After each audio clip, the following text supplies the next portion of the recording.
नमस्कार प्रशिक्षणार्थी मित्रांनो. आज मी तुम्हाला कॉम्प्युटरमधील मेमरी युनिट्सबद्दल माहिती देणार आहे. कॉम्प्युटरमध्ये मेमरी म्हणजे काय? यापूर्वी आपण डेटा प्रोसेसिंग ॲक्टिव्हिटीमध्ये बघितलं होतं की कॉम्प्युटरला अगोदर आपल्याला इनपुट द्यावं लागतं.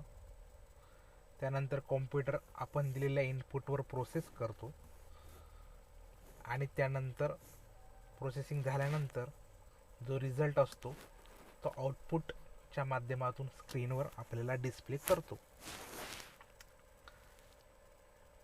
कॉम्प्युटरला जेव्हा यूजर हा इनपुट देतो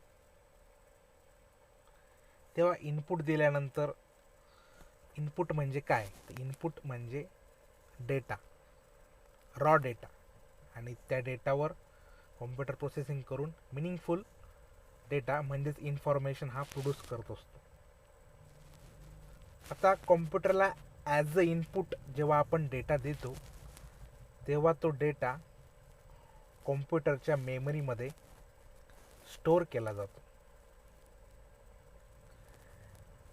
आता कॉम्प्युटरमध्ये आपण डेटा जेव्हा स्टोअर करतो तेव्हा तो नेमकी कोणत्या युनिट्समध्ये म्हणजे किती प्रमाणामध्ये सेव्ह केला, किती प्रमाणामध्ये आपण संगणकाला दिला, याचा आपल्याला जर मेजरमेंट करायचं असेल तर त्यासाठी आपल्याला मेमरी युनिट्स हे शिकून घ्यावं लागतील. मेमरी युनिट म्हणजे काय?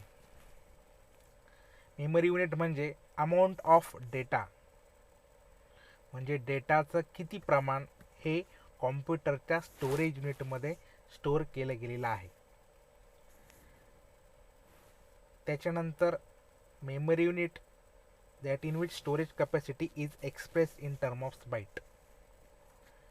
जेव्हा आपण कॉम्प्युटरमध्ये डेटा स्टोअर करतो किंवा एखाद्या स्टोरेज डिव्हायसेसमध्ये डेटा स्टोअर करतो तो नेमकी किती प्रमाणात डेटा स्टोअर झालेला आहे आणि स्टोअर झालेला हा डेटा नेमक्या कोणत्या गोष्टीमध्ये एक्सप्रेस करायचं. तर कॉम्प्युटरमध्ये मेमरी युनिट बद्दल जर उदाहरण द्यायचं जर झालं तर जसं आपण किराणा दुकानामध्ये साखर वस्तू घ्यायला गेलो तर आपण दुकानदारांना सांगतो की आम्हाला 2 किलो साखर द्या, 4 किलो साखर द्या. 2 किलो 4 किलो हे साखर मोजण्याचं प्रमाण आहे किंवा साखर आपण किती प्रमाणात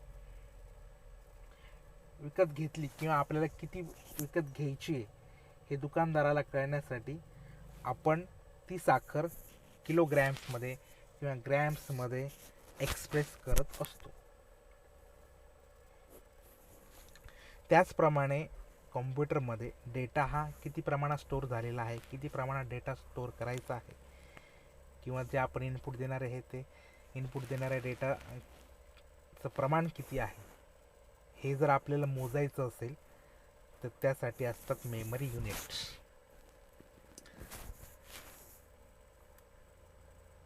अगदी सुरुवातीलाच मी सांगितलं होतं तुम्हाला की कॉम्प्युटरला जी लँग्वेज समजते ती आहे बायनरी लँग्वेज, आणि ह्या बायनरी लँग्वेजमध्ये 0 आणि 1 ह्या 2 डिजिट्सचा वापर केला जातो.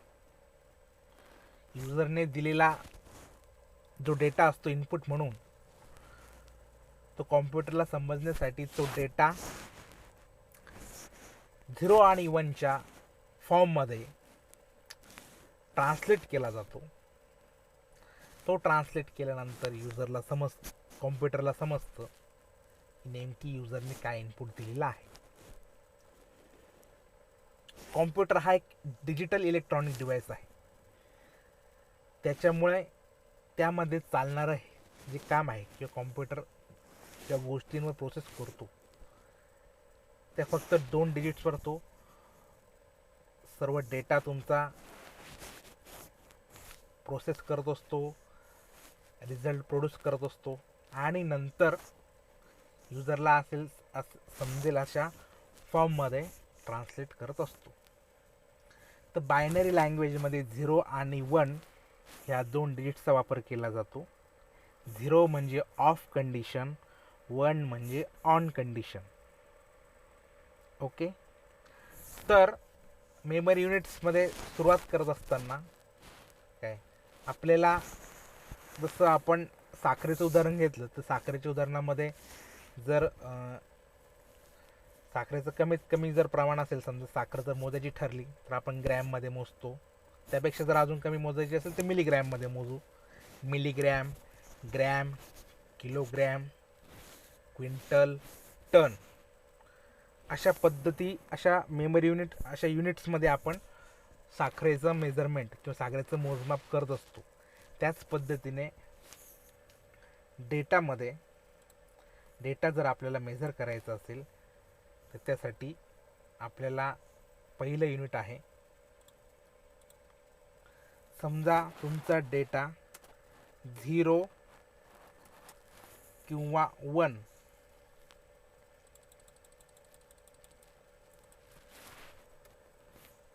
असेल, 0 किंवा 1 असेल, तर या 0 किंवा 1 डिजिटला बीट असं म्हणतात. काय म्हणतात? बीट. 0 किंवा 1 असं जर सिंगल डिजिट असेल तर ते डिजिटला आपण कशामध्ये मेजर करू? तर बीटमध्ये. त्याच्यानंतर दुसरा आहे निब्बल. निब्बल म्हणजे ग्रुप ऑफ 4 बिट्स. निब्बल म्हणजे काय? Group of 4 bits. For example,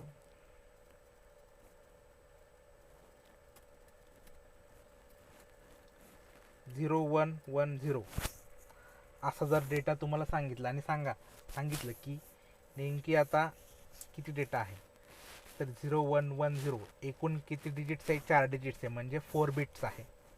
आणि या 4 बिट्सच्या ग्रुपला काय म्हणतात? मग निब्बल असं म्हणतात. त्याच पद्धतीने पुढचा आहे बाईट.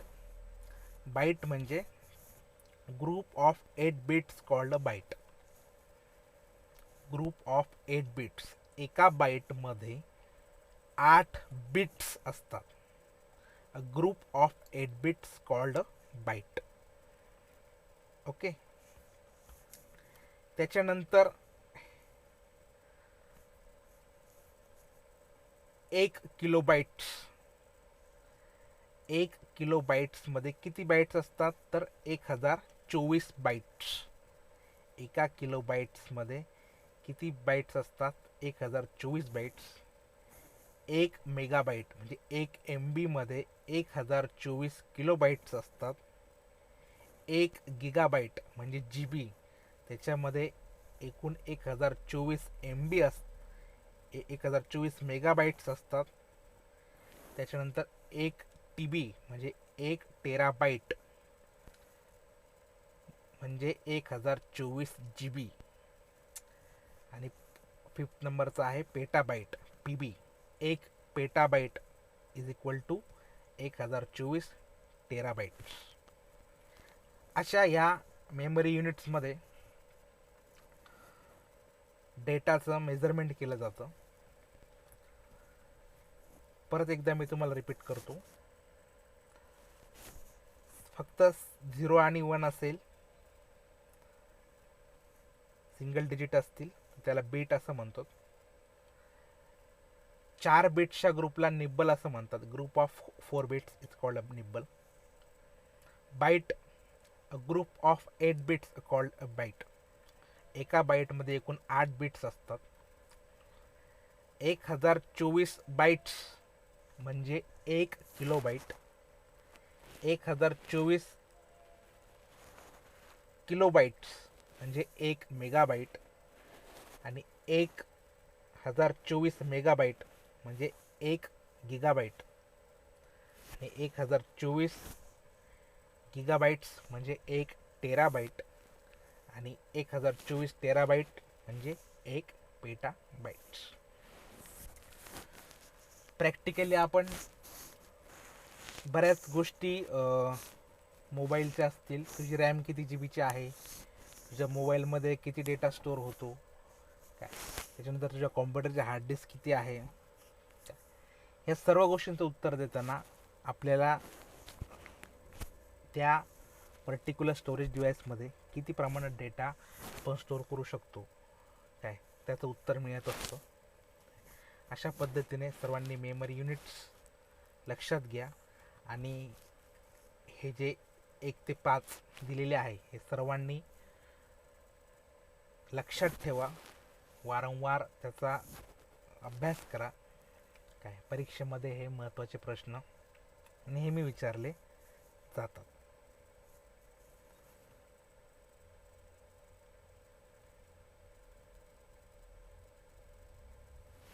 धन्यवाद.